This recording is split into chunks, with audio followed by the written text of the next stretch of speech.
Welcome to Rambles View, Learn and Enjoy. Hello guys, അപ്പോൾ ഇത് day 2 ആണ്. ഇന്ന് elephant junction, rose garden, spice plantation എന്നീ സ്ഥലങ്ങൾ വിസിറ്റ് ചെയ്യാനാണ് ഇന്നത്തെ പ്ലാൻ. ഞങ്ങൾ റൂമിൽ നിന്ന് ഇറങ്ങിയതും കുറച്ച് ഒരു 1 കിലോമീറ്ററോളം ട്രാവൽ ചെയ്തപ്പോൾ തന്നെ നല്ലൊരു ഹോട്ടൽ കണ്ടു. അപ്പോൾ ബ്രേക്ക്ഫാസ്റ്റ് ഞങ്ങൾ ഇവിടെ നിന്നാണ് കഴിച്ചത്. നല്ല ഹോട്ടലായിരുന്നു കേട്ടോ, നല്ല നീറ്റായിട്ടുണ്ടായിരുന്നു.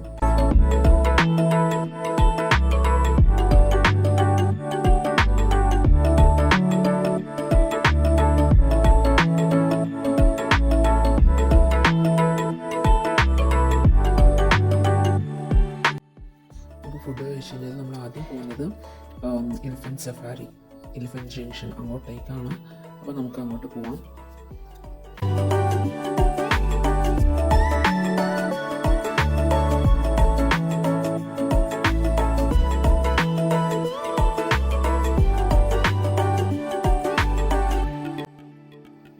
നമ്മളിപ്പോൾ കണ്ടതാണ് ഇതിൻ്റെ എൻട്രി. ഇറങ്ങിയപ്പോൾ തന്നെ ഞങ്ങളവിടെ രണ്ടാമത് നിൽക്കുന്നത് കണ്ടു. അപ്പോൾ നമുക്ക് ഉള്ളിലേക്ക് ചെന്ന് നോക്കാം. അപ്പോൾ ഇവിടെ ഫ്രണ്ടിൽ തന്നെ 3 ആനകൾ നിൽക്കുന്നുണ്ട്. ഉള്ളിലൊരു ആനയുണ്ട്, അങ്ങോട്ട് പോകുന്നത് ഉണ്ട്. അപ്പോൾ മൊത്തം ഇവിടെ 4 ആനയാണ് ഉള്ളത്. നമുക്ക് കൂടുതൽ കാര്യങ്ങൾ ഉള്ളിലേക്ക് ചെന്ന് നോക്കാം. നമുക്ക് എവിടെ ചെന്നാലും കാണാൻ പറ്റുന്ന ഒരു ഇതാണ് സ്പൈസസിൻ്റെ പ്ലാന്റ്സ്, കുരുമുളക്, ഏലക്കായ. അപ്പോൾ അതൊക്കെ ഇതിൻ്റെ ഉള്ളിലും, ഈ എലിഫൻറ്റ് സഫാരി, എലിഫൻറ്റ് ജംഗ്ഷൻ്റെ ഉള്ളിലും ഉണ്ട് കേട്ടോ. നമുക്കത് കാണാൻ സാധിക്കും. പിന്നെ ജാക്ക് ഫ്രൂട്ട് ട്രീ. അപ്പോൾ ഇതെല്ലാം കാരണം അങ്ങനത്തെ മരങ്ങളൊക്കെയാണ് ഇതിൻ്റെ ഉള്ളിലുള്ളത് കൂടുതലും. അപ്പോൾ ഞങ്ങൾ എലിഫൻറ്റ് റൈഡ് മാത്രമാണ് പ്രിഫർ ചെയ്തിരിക്കുന്നത്. ഇവിടെ നമ്മൾ ഒരാളെ ഗൈഡ് ചെയ്യാനുണ്ട്. അപ്പോൾ അവർ ഉണ്ണിയൊക്കെ ഉള്ളതുകൊണ്ട് ഞങ്ങളപ്പോൾ അത് മതി എന്ന് പറഞ്ഞു. അപ്പോൾ അതിൻ്റെ കാറ്റലോഗ്സ് വേറെ അവർ കാണിക്കാമെന്ന് പറഞ്ഞിരുന്നു. എലിഫൻറ്റ് സെക്ഷനിലുള്ള വീഡിയോസ് ഏറ്റവും കൂടുതൽ ഷോർട്സിലാണ് ഇട്ടിരിക്കുന്നത്. അത് പോയി കാണാൻ മറക്കരുത് ഗൈസ്. ചെന്നത് റിസപ്ഷനിലേക്കാണ്. അതിൻ്റെ അടുത്ത് തന്നെ നല്ല മനോഹരമായൊരു കുളമുണ്ട് ഗൈസ്. അപ്പോൾ അവരുടെ കാറ്റലോഗ് തന്നിരുന്നു. അപ്പോൾ അതിൽ ഇങ്ങനെ ഓരോ പാക്കേജിൻ്റെ പ്രൈസ്, കാര്യങ്ങളെല്ലാം ഡീറ്റെയിൽസും ഉണ്ട്. നമ്മൾ കുഞ്ഞുള്ളത് കൊണ്ട് റൈഡ് മാത്രമേ പ്രിഫർ ചെയ്തുള്ളൂ. ബാക്കിയുള്ളത് വണ്ടി ഇവിടെ നിന്ന് തന്നെ നമ്മൾ വേറെ സ്ഥലത്തേക്കും കൂട്ടിയിട്ട് പോകുന്ന പാക്കേജസ് കാര്യങ്ങളുണ്ട്. അതിൻ്റെ ഡീറ്റെയിൽ കൂടുതൽ വേണമെങ്കിൽ നമ്മൾ കമൻറ്റ് സെക്ഷനിൽ മെൻഷൻ ചെയ്യാം. അപ്പോൾ ഇതൊക്കെയാണ് എലിഫൻറ്റ് ജംഗ്ഷനിലുള്ള കാഴ്ചകൾ ഗൈസ്.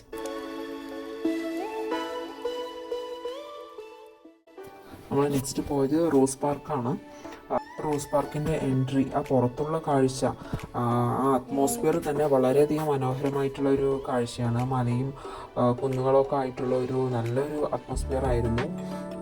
പിന്നെ വെയിലും ഉണ്ടായിരുന്നില്ല, ആ ടൈമിൽ മഴയും ഉണ്ടായിരുന്നില്ല. അപ്പോൾ നല്ലൊരു കാലാവസ്ഥയായിരുന്നു ആ സമയത്ത്.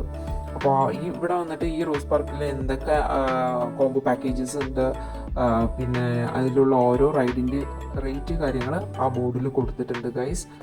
പിന്നെ നമുക്ക് ആ എൻട്രി റിസപ്ഷൻ്റെ അവിടെ തന്നെ പോകണം. നമുക്ക് കാണാൻ പറ്റും ഫുൾ റോസ് ചെടികൾ കൊണ്ട് അലങ്കരിച്ചിരിക്കുന്നത് നമുക്ക് കാണാൻ പറ്റും.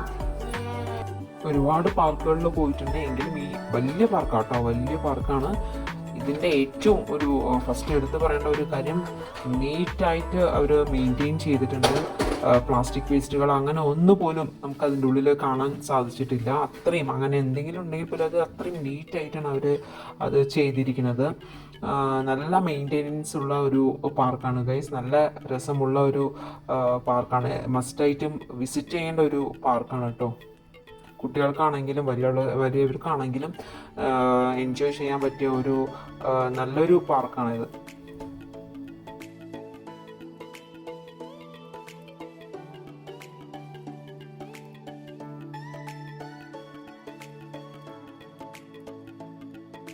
പിന്നെ എടുത്തു പറയേണ്ട ഒരു കാര്യം, നമുക്ക് ഇവിടെ കാണുന്ന പൂക്കളാണ് കേട്ടോ. പൂക്കള് വളരെയധികം വ്യത്യസ്തമായിട്ടുള്ള പൂക്കളൊക്കെ ആയിരുന്നു ഇതിൻ്റെ ഉള്ളിലുണ്ടായിരുന്നത്. സാധാരണ ഈ കാണുന്ന ചെടിയിൽ പിങ്ക് കളറിൽ കാണുന്നതൊക്കെ പൂക്കളാണ് ഗൈസ്.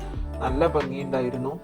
പിന്നെ ട്രഡീഷണൽ ആയിട്ടുള്ള ഇങ്ങനെ അമ്മിക്കല്ല്, ആട്ടുകല്ല് അങ്ങനെയുള്ള കാര്യങ്ങൾ വെച്ചിട്ടും അവരവിടെ ഡെക്കറേറ്റ് ചെയ്തിട്ടുണ്ട് ഗൈസ്. അപ്പോൾ നിങ്ങൾക്കത് കാണാൻ സാധിക്കും. അപ്പോൾ ഇതൊരു കഫ്റ്റേരിയ ഏരിയ ആണ്. അത് നല്ല നീറ്റായിട്ട് അവർ മെയിൻറ്റെയിൻ ചെയ്തിട്ടുണ്ട്. ഇങ്ങനത്തെ കല്ലുകളൊക്കെ വെച്ചിട്ട് കാണാൻ നല്ല രസമുണ്ടായിരുന്നു. ഫാമിലിയായിട്ട് വന്ന് വിസിറ്റ് ചെയ്യേണ്ട ഒരു പാർക്കാണിത്. അപ്പോൾ മസ്റ്റായിട്ട് എല്ലാവരും ഇങ്ങോട്ട് തേക്കടിക്ക് വരുമ്പോൾ എല്ലാവരും വന്ന് വിസിറ്റ് ചെയ്യുക ഗൈസ്. പിന്നെ നമുക്ക് കാണാനുള്ള സ്പൈസ് പ്ലാന്റേഷൻ ആണ്. അതെല്ലാം ഞാൻ ഷോർട്സിൽ ഇടുന്നതായിരിക്കും. So thanks for watching this video.